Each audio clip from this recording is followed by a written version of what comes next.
Okay जी, बिस्मिल्लाहिर्रहमानिर्रहीम। इय्याका नअबुदु व इय्याका नस्तईन। तो गाइस अभी ना disease of external nose and nasal vestibule, इसके ऊपर जो है ना वो देखते हैं। चैप्टर नंबर 25 है। तो जल्दी से देखते हैं इसमें कौन कौन सी चीज़ें। कोशिश करूँगा एक दो वीडियो से ज़्यादा हर चैप्टर की ना बनाऊँ। आज मैं कोशिश कर रहा हूँ कि पूरी की पूरी ना नोज़ जो है ना इसको मैक्सिमम कवर किया जाए। अच्छा, इसके अंदर ना बेसिकली हमने एक्सटर्नल नोज़ की अपडेट पढ़नी है डिजीज़। तो सबसे पहले जो है ना वो हमारे पास आता है सेलुलोलाइटिस होगा ना। ठीक है, तो अब आपने सेलुलोलाइटिस के पेशेंट देखे होंगे सर्जरी की वार्ड के अंदर भी ना। तो ये होता क्या है, रेड स्वेलन, क्योंकि हम नोज़ की बात कर रहे हैं तो अब नोज़ के अंदर कहेंगे हम ये रेड होगा, स्वेलन होगा, प्लस हमारे पास टेंडर जो है ना वो सख्त हुआ हुआ नोज़ होगा। सही है, red swollen and tender nose होगा। अब इसके अंदर जो है ना वो कौन कौन सी ऑर्गेनिज्म इन्वॉल्व है, ज़ाहिर बात है बैक्टीरियल इन्फेक्शन है तो हमारे पास होगा स्टेफिलोकोकाई, स्टेफिलोकोकाई, और हमारे पास होता है स्ट्रेप्टोकोकाई।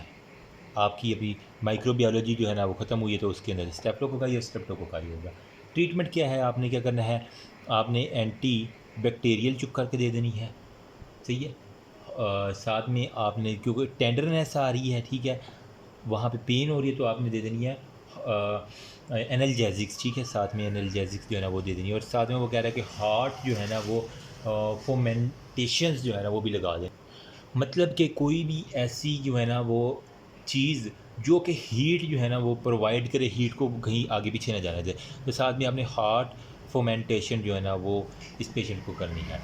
अब इसके अंदर हाल्मो सेलुलाइटिस के अंदर जो है ना इतनी ही बात लिखी हुई है। नेक्स्ट जो हमारा टॉपिक है वो हमारे पास होता है सैडल नोज, मतलब नेज़ल डिफॉर्मिटीज़ है ना।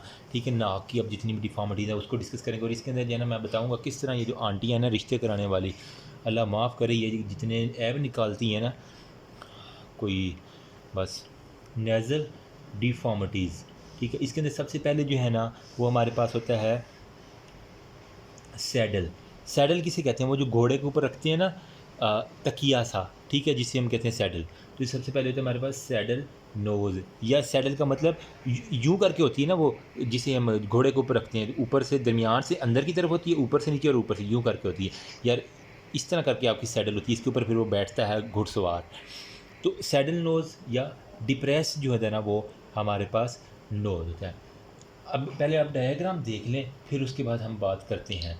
तो आपने अमूमन अपनी ना इधर देखा भी होगा मोहल्ले के अंदर भी या कहीं ना कहीं,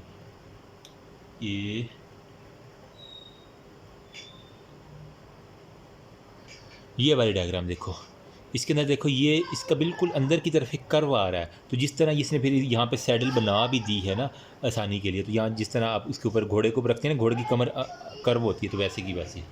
अब इसकी टियोलॉजी क्या है, वजह हो सकती है कोई नेज़ल जो है ना वो ट्रॉमा हो सकता है, या फिर आपने removal of septum in ASMR.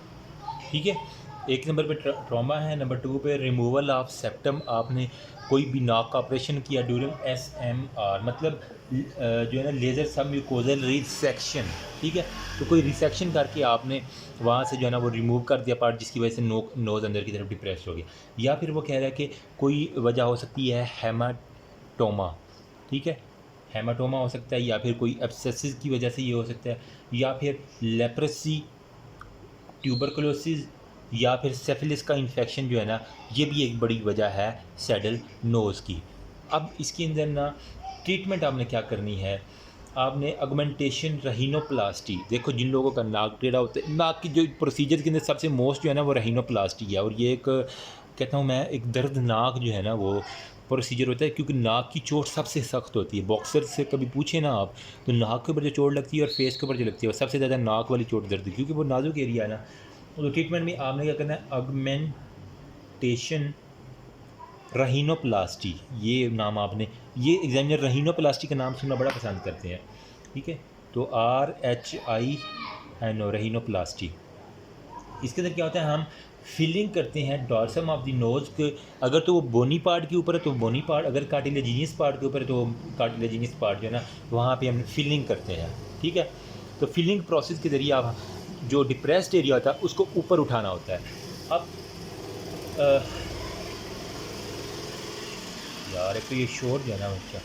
इसके अलावा आपने कुछ इम्प्लांट्स मिलते हैं, सही है, मतलब जिस तरह आप डेंटल के लिए डेंटल इम्प्लांट्स लगाते हैं, ठीक है, तो कुछ इम्प्लांट मिलते हैं जो कि हमारे पास होते हैं सिंथेटिक होते हैं, ठीक है, और वो बने होते हैं सिलिकॉन के या फिर वो टेफ्लॉन के होते हैं ना, वो हम यूज़ करके वो कह रहा है कि हम सारे का सारा सैडल नोज़ को ट्रीट कर सकते हैं। तो ये था हमारा सैडल नोज़ के बारे में।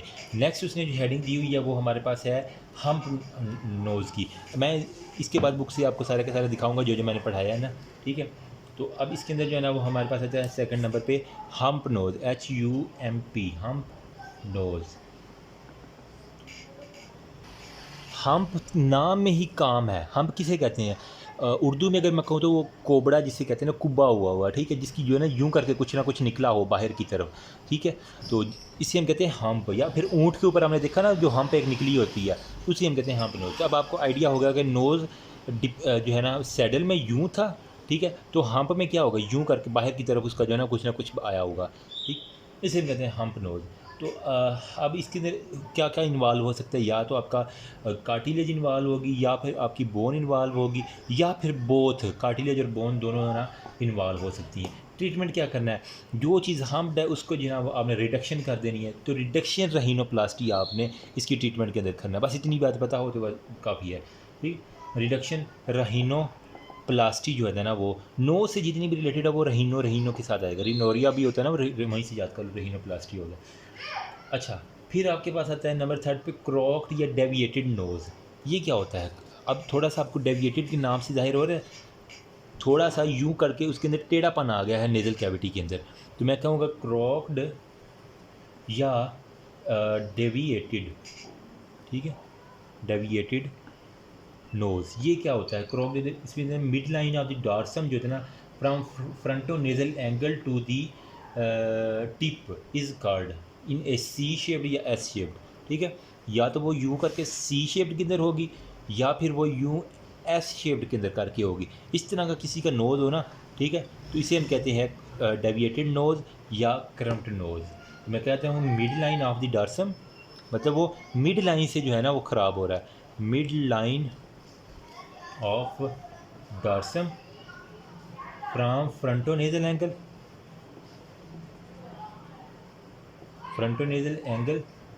To the tip of the curve in C shaped या एस शेप्ड मैनर में। बुक के अल्फाज में लिख रहा हूँ। इटियोलॉजी क्या हो सकता है, क्यों ये कर्व होता है? या तो कोई हो सकता है ट्रॉमा की वजह से कोई चोट लगी है, सही, या फिर इंजरी हो सकती है ड्यूरिंग बर्थ के दौरान जो है ना वो कोई ना कोई बर्थ सस्टेन इंजरी हो सकती है, या न्यूनेटल पीरियड में या चाइल्डहुड में, ठीक है, न्यूनेटल पीरियड के अंदर कुछ ना कुछ, या फिर चाइल्डहुड के अंदर कुछ ऐसा मसला हुआ जिसकी वजह से। ट्रीटमेंट क्या है? अब इसकी टेढ़ा हो गया नोज, सेम आपने रहीनोप्लास्टी कर देनी है, रहीनोप्लास्टी कर देनी है, या फिर स्पोटो रहीनोप्लास्टी जो है ना वो आपने कर देनी है, तो आपका सारे का सारा मामला सेट हो जाएगा। तो कोई पूछे ये रहीनोप्लास्टी क्या है, आपने कहना इस सर ये सर्जरी है कोई जो कि चेंज कर सकती है नोज़ की शेप को, सही। अगर मैं आपको डायग्राम दिखा दूँ ना, तो कोई ऐसा जो है ना प्रोसीजर आपने ना वहाँ पे देख लेना है यूट्यूब के ऊपर, तो आपको सारे का सारा दिख जाएगा। मतलब वहाँ से काट कूट के नाक की जितनी भी सर्जरी हैं वो रहीनोप्लास्टी के अंदर आएंगी। अच्छा, फिर हमारे पास आ जाता है ट्यूमर्स के बारे में, वो बात कर लेता है कि ट्यूमर्स कौन कौन से हैं नोज़ की इंपॉर्टेंट। मैं आपको सब जल्दी से बता देता हूँ, बाकी आप खुद पढ़ेंगे तो कवर हो जाएगा ना। अच्छा, अब वो कह रहा है कि ट्यूमर में हमारे पास कुछ होते हैं ट्यूमर्स, कुछ हमारे पास होते हैं, वो कहते हैं कंजेनिटल ट्यूमर होते हैं। तो पहले कंजेनिटल के, और कुछ हमारे पास होते हैं मेलिग्नेंट ट्यूमर, सही है, और कुछ हमारे पास होते हैं, हाँ ठीक है, एक कंजेनिटल हो गया और एक मेलिग्नेंट के बारे में। चले सबसे पहले हम कंजेनिटल के बारे में कर लेते हैं, ठीक है। व्हाट आर कंजेनिटल, मतलब जो पैदाइशी तौर पे नाक के ऊपर जो है ना वो ट्यूमर्स बने होते हैं ना, उनके बारे में बात करें, कंजेनिटल ट्यूमर्स के बारे में। तो इसके अंदर जो है ना वो डर्माटाइड जो होता है ना वो सिस्ट, एक आपको लफ्ज़ नज़र आएगा, वो क्या होती है? उसने सबसे पहले लिखा हुआ बुक के अंदर डर वाइट जो है ना वो सिस्ट के नाम की एक चीज़ लिखी हुई है। ये क्या होती है? डर्माइड सिस्ट बेसिकली वो सिस्ट जो टिश्यू कलेक्ट करके ना स्किन के बिल्कुल नीचे जो है ना टिश्यू की डर्मस के बिल्कुल नीचे डर्माइड है ना, तो मतलब डर्मस के बिल्कुल नीचे टिश्यू की कलेक्शन जो है ना वो डर्माइड सिस्ट कहलाएगी। अब वो कह रहा है कि ये दो तरह की जो है ना वो इसकी टाइप्स होती हैं, दो तरह की डर्माइड सिस्ट हैं। एक वो कह रहा है हमारे पास होती है सिंपल डर्माइड, ठीक है, सिंपल डर्माइड, और एक हमारे पास होती है डर्माइड विद साइनस, ठीक है, डर्माइड विद साइनस। जो सिंपल डर्माइड होती है वो मिड लाइन स्वेलिंग होती है अंडर द स्किन, इसके अंदर mid line swelling under skin but front of the nasal bone, skin के नीचे लेकिन फ्रंट ऑफ नेज़ल जो होता है ना वो हमारे पास बोन, उसके बिल्कुल फ्रंट के ऊपर जो आपको सिस्ट मिलेगी उसे हम कहते हैं सिंपल डर्माइड सिस्ट। अब जो डर्माइड विद साइनस होती है इसको हम कहते हैं कि seen in children and infants, मतलब बच्चों के अंदर और इन्फेंट्स के अंदर देखी गई है, और पिट और sinus in the mid line of the dorsum of the nose, ठीक है, ये होती है। या तो ये front of the nasal bone थी, ये है हमारे पास डॉर्सम ऑफ नोज़। मैंने जो दिखाई थी ना साइडों वाले जो नोज़ के होते हैं जिसे डॉर्सम ऑफ नोज़ कहते हैं, जो डॉर्सम ऑफ नोज़ के ऊपर आपको पिट या कोई साइनस जो है ना वो नज़र आएगा। तो ये वाली डायग्राम में देखो बिल्कुल जो नेज़ल बोन के बिल्कुल ऊपर जो है ना वो आपको अब नज़र आ रही है, ये है सिंपल डर्माइड, मतलब जो front of the nasal bone के बिल्कुल फ्रंट के ऊपर होगी तो वो सिंपल डर्माइड पे।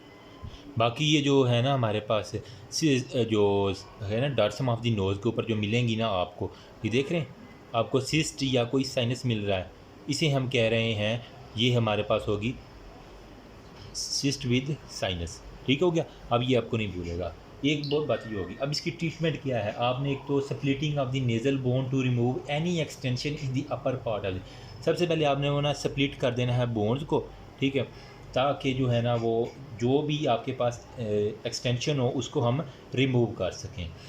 फिर in upper part of the nasal septum those extended intracranially neurosurgical ऑटोरेंजियल अप्रोच, अगर तो वो ऊपर है तो वहाँ से हमने सिंपल उसको ना स्पॉट करके बंद कर देना, लेकिन अगर वो इंट्रा क्रेनियली जा रही है ना, ठीक है, इंट्रा क्रेनियली जा रही है, तो फिर आपने क्या करना है, आपने सिंपल जो है ना न्यूरो सर्जिकल ऑटोलेरेंजियो न्यूरो सर्जिकल जो है ना वो अप्रोच करनी है। क्या नाम से लिखा हुआ है, बड़ा अजीब सा जो है ना ये लिखा हुआ है न्यूरो सर्जिकल ऑटो लेरेंजियोलॉजिकल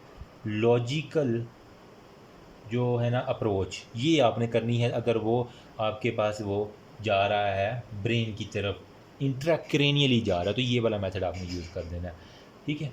अब हमारे पास नंबर सेकंड पे वो कह रहा है कि इंसेफ्लोफील या मेनिंजियोसील्स के बारे में थोड़ा सा उसने बात की है। ये क्या होती हैं, मतलब पहले हमने कहा डर्माइड सिस्ट होती हैं ट्यूमर्स के अंदर, सेकंड पे अब हम कह रहे हैं कि हमारे पास होती है इन कैफ्लोसील या मेनिंगो इनकैफ्लोसील। ये क्या होती है इनकैफ्लोसील।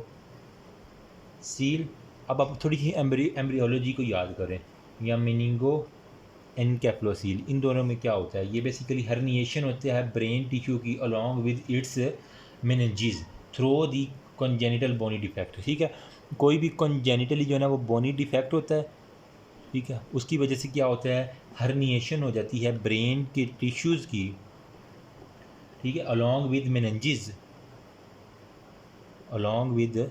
मेनिंजेस, ठीक है, through the congenital bony defect, congenital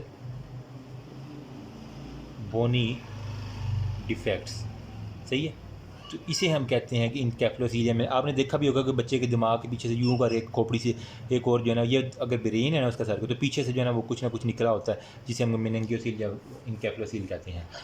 अब ये है तो कॉन्जेनिटल बोनी डिफेक्ट, तो मिड लाइन स्वेलिंग होती है। अब नोज़ के ऊपर होगा तो हम नेज़ोफेरेंटल वैराइटीज़ की 3 तरह की वगैरह वैराइटीज़ होती हैं, वैरायटी के नाम लिखते हैं। नंबर 1 पे वो कह रहा है कि हमारे पास नेज़ो फ्रंटल, ठीक है, नेज़ो फ्रंटल होता है, या एथमाइड बोन अगर साथ होगी तो हमारे पास होगा नेज़ो एथमाइडल, या फिर वो होगा नेज़ो आर्बिटल। अगर आर्बिटल वो आँख की जो है ना वो नेज़ो आर्बिटल जो है ना ये इसकी वैरायटी होती है, 3 वैरायटी होती है। तो इसकी हमने ट्रीटमेंट क्या करनी है, ट्रीटमेंट हमने न्यूरो सर्जिकल जो है ना वो ट्रीटमेंट आपने कर देनी है, ठीक है।